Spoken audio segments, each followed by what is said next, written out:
Good afternoon. I'm Dan DeRose with 19 News, coming to you from our digital desk. We're going to be taking you to a news conference here in a few minutes in Lorain County. This is in regards to a murder that took place back on July 29th of this year. The Sheriff's Department, along with police, were called to an address on Meister Road in the city of Lorain.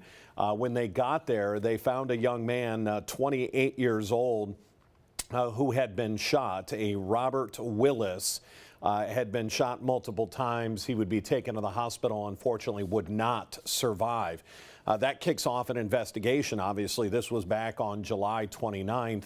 A couple of weeks have gone by, and it was just earlier this week that the SWAT team and the investigators for Lorain County, early this week on Monday morning, they served a search warrant for this man, Yomar Perez. He was subsequently caught and is going to be charged and arraigned this week on a charge of murder, again, for the murder of Robert Willis. Now, it's not often that the police department, the sheriff's department, holds a news conference to basically fill in the gaps, walk us through the investigation and why they think this is the individual that was responsible for this. Again, detectives, according to the Sheriff's Department, we'll take another live look in. Sheriff's detectives have been working the case. This is what we're being told from Lorain County, and they filed for a search warrant for the arrest of Perez in his Lorain apartment. As they say, facts and circumstances of the investigation helped deputies identify Perez as a suspect. He's going to be arraigned this week in the Lorain Municipal Court on that charge of murder. It's a felony of the first degree. He's currently being held in the Lorain County Jail pending bond. We'll see what his bond is going to be set at. But just what's interesting for us is we don't normally get this kind of a news conference simply to walk us through what they know or what evidence. They're not going to give us everything, obviously. They'll wait for a trial. But the fact that they're going to work with the media here and give us a briefing as to what led up to that search warrant and the rest is fairly unique, fairly interesting. They could have just put out the information. This is the arrest, had the arraignment, and gone from there. So for whatever reason, we'll take a listen in. Looks like we're still getting ready for this announcement. Again, we'll just go through the facts of this case. It was the Lorain County Sheriff's Major Crime Task Force and the SWAT team. They executed this search warrant early Monday morning to arrest Yomar Perez for the murder and for his alleged involvement in the murder of Robert Willis. He was 28 years old, of North Ridgeville. It was back on the 29th of July, approximately 9 in the evening, that the sheriff's office responded to shots being fired in the area of Meister Road in Lorain. Willis was found in the area by deputies in that same area of the reported gunfire. And he had sustained multiple gunshot wounds and would not survive, even though he was taken to the hospital. Looks like the sheriff and the investigators are now taken to the podium. Let's take a listen in. The Lorain County Sheriff's Office SWAT team and the Major Crimes Task Force detectives executed a search and arrest warrant for Yomar Perez at an apartment complex on Nantucket Avenue in Lorain. This was for the murder of Robert Willis on July 29th near the Little Lighthouse Learning Center on Meister Road in Lorain.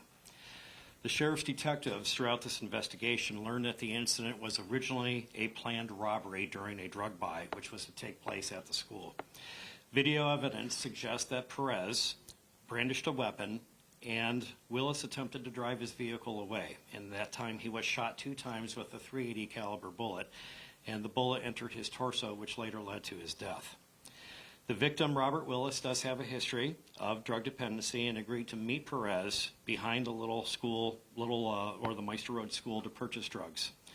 And at the incident, Perez was there as a planned robbery, and he ended up killing him and his associates. I'm sorry. During the incident, Perez had met with Willis. He had taken his life, and then he was picked up by an associate in the immediate area. The victim was transported to the Lorain Community Mercy Health Center, which he was pronounced dead on scene there. The hard work of detectives and technology led investigators to the arrest of Perez and his associates. Ring doorbell cameras followed Perez as he was picked up by another suspect short distance from the school. Through that Ring doorbell camera monitoring and through social media tips and residents applying information to detectives, we were able to piece together the information which led us to Perez to his actual location. Since this was a planned robbery which led to a homicide, our current focus on this investigation is to now bring the others responsible for this incident to justice as well. Perez was arraigned in Lorain Municipal Court just hours ago. He is now back in our jail on a $2 million bond for this incident. And so therefore his next hearing will be at Lorain Municipal Court sometime in September in the first week.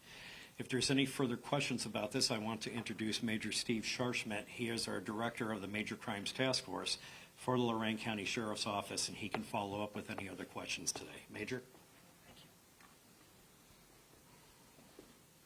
What are the actual counts on Perez for this? Is it just murder? Right, just murder until we get to the grand jury, and then we'll present everything, which I believe there will be several other charges, but right now it's one count of murder.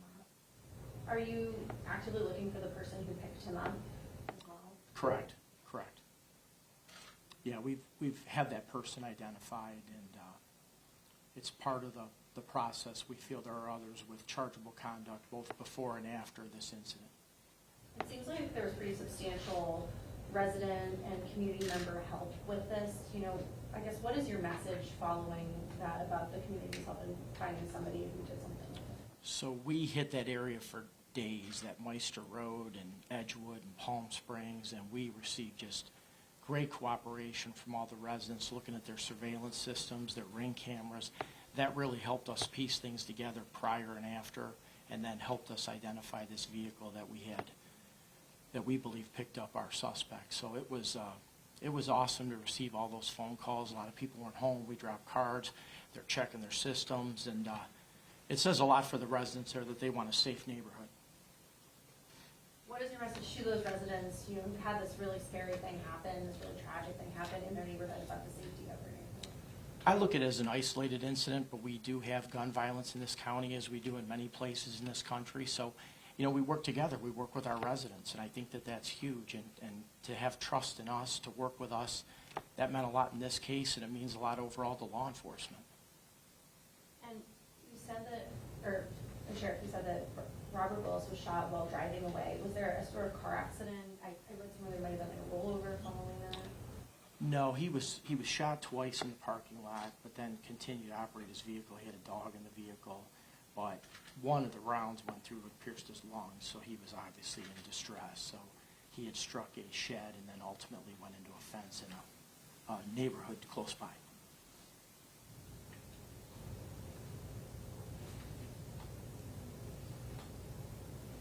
Are you able, at this point, to release the identity of the associate that picked up Perez? Not at this time. Okay. We're still working. Our focus is on, again, several others.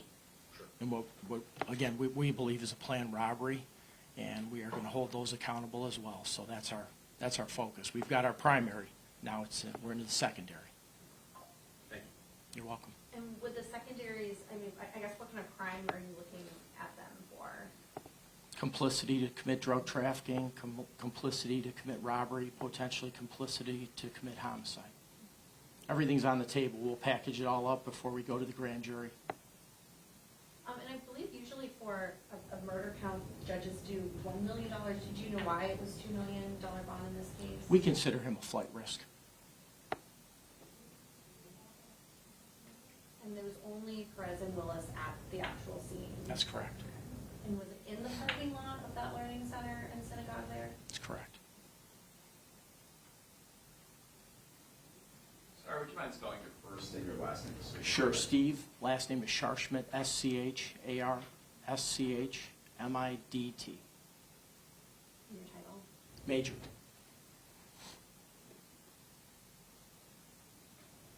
And I know that Lorain County Sheriffs were covering for the Lorain Police Department the day before Officer Wagner's funeral. So typically, would this have been a call that Lorain Police would have responded to as opposed to the Sheriff's Office? Correct. Right. We had that coverage, that short window to pay them all the respects to attend their fallen officer's funeral, and this incident took place. Did Lorain Police provide you with assistance in the aftermath of once they were back on duty? After enough time had passed following the funeral, did they assist? Yeah, we had some conversation with them about this incident, and ran a couple suspects by them initially, and certainly kept them abreast of the investigation. But so assistance, yes, but we handled really everything through the investigation. But they were there supporting us, and appreciative. Do you know how many rounds were discharged total? I know 2 rounds hit close. 2 rounds. Just 2. Yeah, both struck him. And officers arrived because the community heard these gunshots? Yeah, that's correct. Actually, it was the crash into the fence, the shed, that alerted residents, and that's when we got the call. Did you ever recovering a murder weapon? No, not at this time. We're hopeful. We have leads. We're hopeful.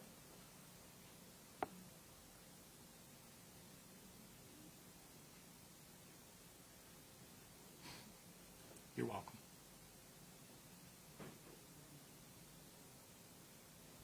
Any other questions from anybody? Okay. Well, we appreciate everybody coming, and our hearts and our thoughts are with the victim's family today, and making sure that we do everything we can to put closure to this case, bring the other offenders associated with our defendant to justice.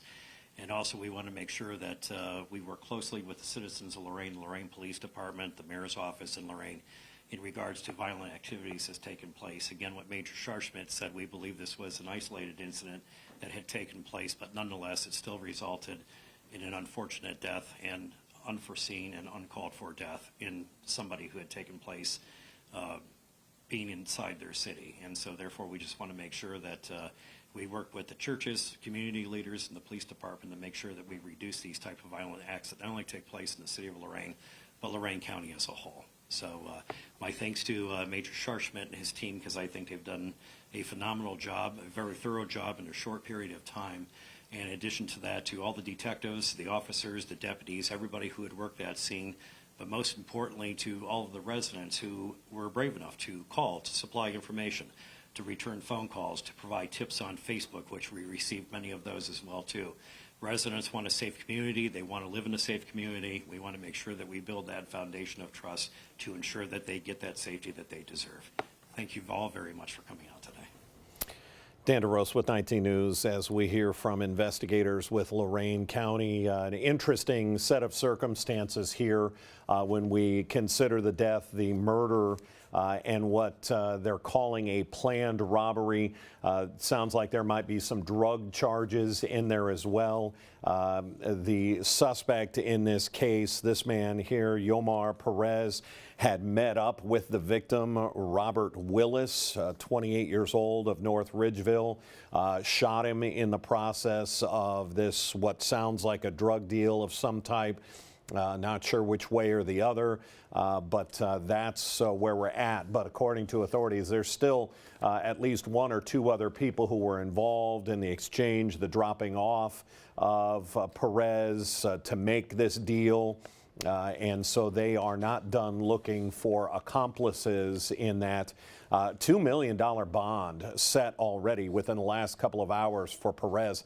Now, that's a pretty high bond, but as you heard, they think he is a flight risk, so they wanted to make sure it was high enough that if he could come up with the money, or to make it harder for him to come up with the money. But also the interesting factor here, and maybe that's why if you joined us from the beginning, I said this was a little different in that we don't normally hear from the detectives in a case like this. They normally just say, hey, we've made an arrest and he'll be arraigned. I think the reason we're getting the details here is because the day that this happened was actually the day, I believe it was the funeral, was on the 29th for Officer Philip Wagner from the city of Lorain. So while the city of Lorain officers were attending that funeral, Lorain County Sheriffs and deputies, Sheriff's Department and the deputies were covering that city. That's why they took charge of the investigation and are now doing the news conference. It did happen within the city of Lorain, but the Lorain County Sheriff's Department was covering while they were attending the funeral of Officer Philip Wagner. So a little bit of a wrinkle there. Remember, we have 3.5 hours of news and first alert weather coming up at 3 o'clock on Channel 19. Until then, I'm Dan DeRose with 19 News. Have a good afternoon.